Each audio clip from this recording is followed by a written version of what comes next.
Hello sister, reflex with love Anjan में आप सबका स्वागत है। आज मैं आप सबके लिए वुल्फ लव माफिया का पार्ट 7 लेकर आई हूँ। बैकग्राउंड नॉइज़ थोड़ी सी ज़्यादा होगी तो इग्नोर करना, क्योंकि यहाँ पे तारक मेहता चालू है और मेरी मम्मी और पूरे ख़ानदान वाले बहुत ज़ोर से वॉइस कर सुन रहे हैं। नानी की वजह से मुझे बहुत ज़्यादा एक कोने में आकर बैठ कर इसे रिकॉर्ड करना पड़ा है, समझ रहे हो? इसलिए इग्नोर करना, ठीक है। देन अब हमने उस पार्ट में देखा था कि हमारा जो इबो होता है इबो इबो होता है एंड काई होता है, दोनों ही अपने किंगडम के लिए जाते हैं। देन वो वहाँ जाते हैं तो वो देखकर शॉक्ड हो जाते हैं। वो क्यों शॉक्ड हुए थे अब हम इस पार्ट में जानते हैं। तो लेट्स स्टार्ट, मैं स्टोरी स्टार्ट करती हूँ। तो हमें वहीं से सीन दिखा जाता है जहाँ पे इबो और काई शॉक्ड हो चुके थे। ध्यान वो क्यों शॉक्ड हुए थे तो हमें नज़ारा सामने दिखाया जाता है, जहाँ पे नज़ारा इस तरह से था कि जो जान था ना वो बैठा हुआ था एंड उसके सामने वो वुल्फ थे। वो वुल्फ फॉर्म में थे, देन इंसान फॉर्म में नहीं थे, वुल्फ फॉर्म में थे।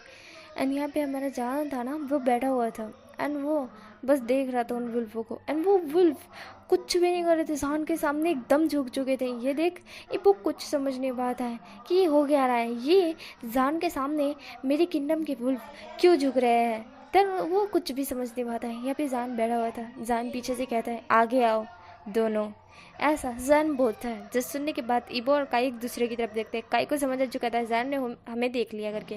देन इबो एंड काई दोनों के दोनों जैन के सामने जाते हैं। जैन उन दोनों की तरफ देखता है। जैन की आंखें बहुत ब्लू ही थी। ये देख इबो फिर से कुछ समझ नहीं पाता है कि इसकी आंखें इतनी ब्लू ही कैसी दिख रही है। इंसानों की आंखें तो ब्लैक होती है रे बाबा, कुछ की वाइट होती है। देन ब्लू ही आंखें बहुत ही कम लोगों की होती है।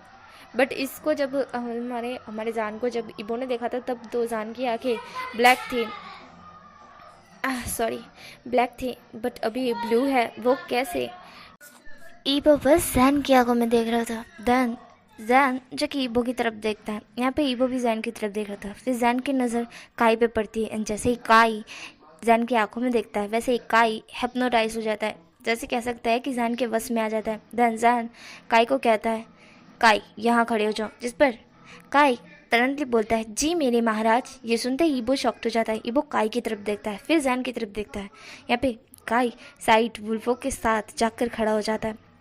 देन हमारा जैन ईबो की तरफ देखता है। जैन कोशिश कर रहा था कि ईबो भी उसकी आँख में देखे एंड देन उसके बस में आ जाए, बट ईबो पे कोई भी असर नहीं हो रहा था, बिल्कुल भी असर नहीं हो रहा था। यहाँ पे ईबो जैन की तरफ देखते हुए कहता है कौन हो तुम, जिस पर जैन ईबो की तरफ देखता है और कहता है कि मैं क्या लगता हूँ तुम्हें,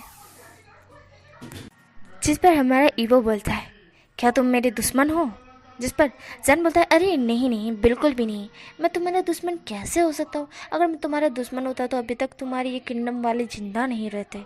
इस तरह से जैन बोलता है। देन वो कहता है तो तुम कौन हो, जिस पर जैन बोलता है एक चीज़ बोलूँ वांग ईबो, मुझे तुम लोगों के बारे में पहले से ही पता था। ये सुनने के बाद ईबो जैन की तरफ देखता है और कहता है तुम्हें पहले से पता था, इसका क्या मतलब है, जिस पर जैन बोलता है यही कि तुम लोग वुल्फ थे वो मुझे पहले से पता था। ऐसा जैन बोलता है। ईबो थोड़ा सा शॉक्ड हो जाता है। ईबो कहता है ओह तो तुम्हें पहले से पता था, मुझे लगा ही था कि तुम जैसे दिखते हो वैसे हो नहीं मिस्टर शाओजा, ऐसा हमारा ईबो बोलता है। देन जैन हंसते हुए कहता है आहा तुम्हारी कातिलाना वॉइस और इतना गुस्सा देख मुझे तुम पे बहुत प्यार आ रहा है ईबो। मैं क्या करूँ, मैं खुद को कैसे कंट्रोल करूँ, मन कर रहा है मैं तुम्हें अब भी पूरा के पूरा खा जाऊँ, ऐसा जैन बोलता है। देन ईबो उसी की तरफ देख रहा था। ईबो बड़े गुस्से में कहता है शट अप और चुपचाप बोलो कि ये क्यों कर रहे हो तुम, और तुमने मेरे किंगडम वालों को क्या किया है। हाँ ये तुम्हारी बात क्यों सुन रहे हैं और ये तुम्हें महाराज के बोल रहे हैं, जिस पर जैन बोलता है मेरी आंखों की वजह से, तुम भी देखो मेरी आंखों में, जिस पर जैन ऐसा बोलता है। देन ईबो जैन की आंखों में देखता है बट ईबो को कोई असर नहीं हो रहा था। जैन कहता है तुम पे तो कोई असर नहीं होने वाला, मैं कैसे भूल सकता हूँ यार, उफ मेरी जान तुम पे कुछ असर नहीं होगा, ऐसा जैन बोलता है। ईबो कहता है शट अप और ये कर क्या रहे हो, मुझे ये ज़रा बताना मेरे किंगडम वालों को तुमने क्या किया है। और आंखें आंखों से क्या मतलब है? क्या तुमने इन लोगों को हिप्नोटाइज किया है? जैसे जैन कहता है स्मार्ट, हाँ मैंने हिप्नोटाइज किया है। इबो कहता है क्यों, ऐसा क्यों कर रहे हो तुम? क्या तुम्हें मुझसे बदला चाहिए? क्या तुम मेरे दुश्मन हो? मुझे तो श्रेय लगता है कि तुम मेरे दुश्मन हो। इस पर जैन बोलता है नहीं बेबी नहीं, बिल्कुल भी नहीं, मैं तुम्हारा दुश्मन नहीं हूँ, ना ही तुम्हारे किंगडम का दुश्मन हूँ। मैंने तुमसे कहा ना, अगर मैं तुम्हारा दुश्मन होता देन मैं तुम्हारे किंगडम को वहीं पे ख़त्म कर देता। जिस पर वो बोलता है तो मेरे किंगडम वालों को तुमने हिप्नोटाइज क्यों किया है? जिस पर जैन बोलता है वो है ना, इसलिए कि मुझे कहा गया था देन इसी वजह से मुझे करना पड़ा। जिस पर इबो कहता है मतलब कहा गया था? किसने कहा था ये? मुझे उसका नाम बोलो और इन लोगों को जल्दी से छोड़ो वरना मैं तुम्हें यहीं पे जिंदा खा जाऊंगा। ऐसा इबो बोलता है। जैन कहता है तुम मुझे फाड़ के खा जाओगे? इबो बोलता है फाड़ के नहीं, तुम्हें चीर फाड़ के कौओं के हवाले कर दूंगा। ऐसा इबो बोलता है। दल उसकी आंखें पूरी तरह से रेड हो चुकी थी। ये देख जैन कहता है उफ हाय, ये रेड रेड आके इनमें तो डूबने का मन करता है। इतना गुस्सा मत करो इबो, अच्छी बात नहीं है, जल्दी बूढ़े हो जाओगे। इबो कहता है अपनी बकवास बंद करो और चुपचाप इन्हें होश में लाओ वरना। ऐसा बोली वो अपने वुल्फ फॉर्म में आया था एंड वो बहुत ज़्यादा खतरनाक लग रहा था। जैन कहता है ओह मैं तो डर गया, तुम भूल रहे हो मेरी एक चुटकी बचाने से ये सारे के सारे यहीं पे एक दूसरे को मार देंगे। क्या तुम चाहते हो कि ऐसा हो इबो? नहीं ना, तो चुपचाप अपने इंसान फॉर्म में आओ एंड देन मैं जो कहता हूँ वो करो। ऐसा जैन बोलता है। इबो चूँकि इंसान फॉर्म में आ जाता है क्योंकि इबो को लगता है कि सच में जैन उन लोगों को मार देगा।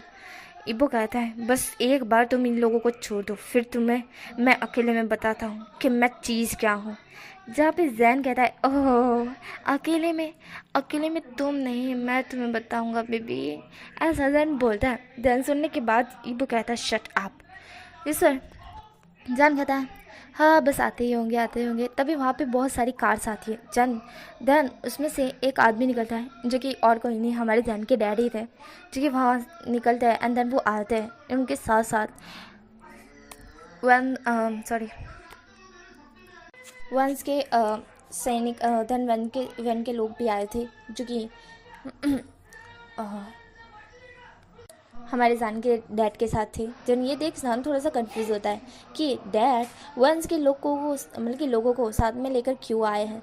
जैन फिर अपने डैड की तरफ देखता है। उसके डैड कहता है कि गुड जॉब जैन, तुमने बहुत अच्छा काम किया है, पता है तुमको, इसके लिए मैं तुम्हें बहुत बड़ा इनाम दूंगा। इस पर जैन कहता है ओह सच में डैड? पर मैंने तो ऐसा कुछ भी नहीं किया, मैंने सिर्फ इन लोगों को हिप्नोटाइज़ किया और कुछ भी नहीं। वैसे तो मुझे पता नहीं कि आप इनके साथ क्या करोगे करके देन और मुझे कोई फ़र्क भी नहीं पड़ता है। ऐसा जैन बोलता है। यहाँ पे ईबो को बड़ा गुस्सा आ रहा था जैन पे, देन उन लोगों पे जो इस तरह से बात कर रहे हैं। ईबो अभी बहुत ज़्यादा लाचार था, वो बहुत ज़्यादा लाचार था, वो कुछ भी नहीं कर सकता था, बिल्कुल भी नहीं, क्योंकि अभी जैन के हाथों में बस एक चुटकी बचाते ही उसके किडनैप वाले सारे के सारे ख़त्म हो जाएंगे। ध्यान इसी वजह से ये खुद को कंट्रोल करे हुआ था। उसको बहुत ज़्यादा गुस्सा आ रहा था कि वो 21 सेकंड में इन इंसानों को एक चुटकी में मसल के रख दे। इस तरह से ईबो का दिमाग चल रहा था और ईबो का बस चल रहा था। ये इतना खुद को कंट्रोल कर रहा था, बहुत ज़्यादा कंट्रोल कर रहा था। बस एक बार जैन कुछ गलती कर दे, ध्यान जैन की वो गलती एंड उनका किस्सा ख़त्म। ईबो ये सोच रहा था। यहाँ पे जैन एंड ईबो एक दूसरे के एकदम टक्कर वाले दुश्मन थे। अभी जैसे ही जैन कुछ गलती करेगा वैसे ईबो जैन के साथ उसके सारे इंसानों, भाई ब्रदर जो भी है, उन सब को ख़त्म कर देगा बस चुटकी बचाते ही। ईबो का बस यही चल रहा था कि जैन कुछ तो हरकत करे। ध्यान उसकी हरकत करने से ही ईबो तुरंत ही अपनी पावर यूज़ कर सबको ख़त्म कर देगा। ध्यान उसने यही सोचा था। तभी वो खुद को काम अमल के कंट्रोल करे हुए था, बस वेट कर रहा था वो उस पल का कि जैन कुछ गलती करे। यहाँ पे जैन अपने डैड की तरफ देखता है और कहता है कि डैड मैंने तो ये काम कर दिया है, बट आप वेंस को क्यों लेकर आए हो यहाँ पे? जिस पर उसके डैड कहते हैं वो जैन इसके बाद से तुम्हारा काम ख़त्म हो जाता है जैन, तो तुम्हें जानने की ज़रूरत नहीं है कि इसके बाद क्या होता है। मैंने तुमसे बोला था ना तुम्हारा जो काम है वो अलग है और मेरा काम अलग है। जिस पर जैन कहता है आई नो कि मुझे पता है कि आपका काम अलग है और मेरा काम अलग है डैड, बट मैं फिर भी जानना चाहता हूँ क्योंकि इसमें मैंने थोड़ी घनी तो हेल्प की ही है, देन मुझे जानना तो होगा ना। इस पर उसके डैड कहते हैं जैन क्या तुम जानकर गलती कर दोगे, इसलिए मत जानो, ज़्यादा ही बेहतर है। तुम्हें मेरे प्राइवेट इस मैटर को सॉल्व करने की ज़रूरत नहीं है और इसमें घुसने की भी ज़रूरत नहीं है जैन। तुमने जितनी हेल्प कर दी उसका थैंक यू एंड तुम्हें इसकी भरपाई मिल जाएगी, देन अब तुम यहाँ से जा सकते हो। इस पर जैन कहता है डैड ठीक है जैसी आपकी इच्छा, बट मैं ईबो को साथ में ले जाना चाहता हूँ, ऐसा जैन बोलता है एंड ईबो की तरफ देखता है। यहाँ पे ईबो जैन की तरफ देखता है बहुत गुस्से में। यहाँ पे जैन के डैड कहते हैं जैन ये क्या बोल रहे हो, वही तो है सबसे मेन जड़। जिस पर जैन बोलता है डैड इसका क्या मतलब है कि वही है सबकी मेन जड़, बिल्कुल भी नहीं। मैं उसे ले जाना हूँ एंड आपको उसके किंगडम से जो करना है वो करो, आई डोंट केयर, बट ईबो को कुछ नहीं, बिल्कुल भी नहीं। दैन मैं ईबो को यहाँ से ले जा रहा हूँ, मुझे कुछ नहीं सुनना है। मुझे ना ही आपके पैसे चाहिए ना ही आपकी भरवाई, कुछ भी रोकड़ा वोकड़ा कुछ नहीं चाहिए, मेरे पास बहुत कुछ है। बस मुझे जो चाहिए वो चाहिए, बस ईबो। दैन मैं ईबो को लेकर यहाँ से जा रहा हूँ, ऐसा बोल जैन ईबो का हाथ पकड़ता है। यहाँ पे ईबो बहुत ज़्यादा गुस्से में था, उसका हाथ भी मतलब कि वो हाथ बिल्कुल भी किसी को लगाने नहीं देता, टच करने नहीं देता, तो कैसे वो जैन को अपने क्लोज आने दे सकता है। वो जैन से दूर जा रहा था। धन जैन ईबो का टाइट हाथ पकड़ लेता है।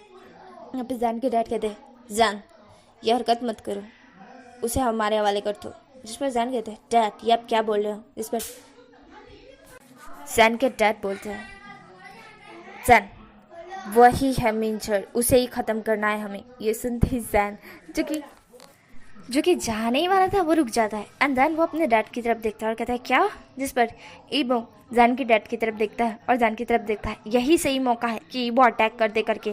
धन ईबो अपनी पावर यूज़ करता है, धन सब पे अटैक एकदम से वार कर देता है, बट जैन बच जाता है क्योंकि ईबो साइड से वार करता है। एंड यहीं पे मैं स्टोरी स्टॉप कर रही हूँ, नेक्स्ट पार्ट में मिलेंगे क्या होगा करके।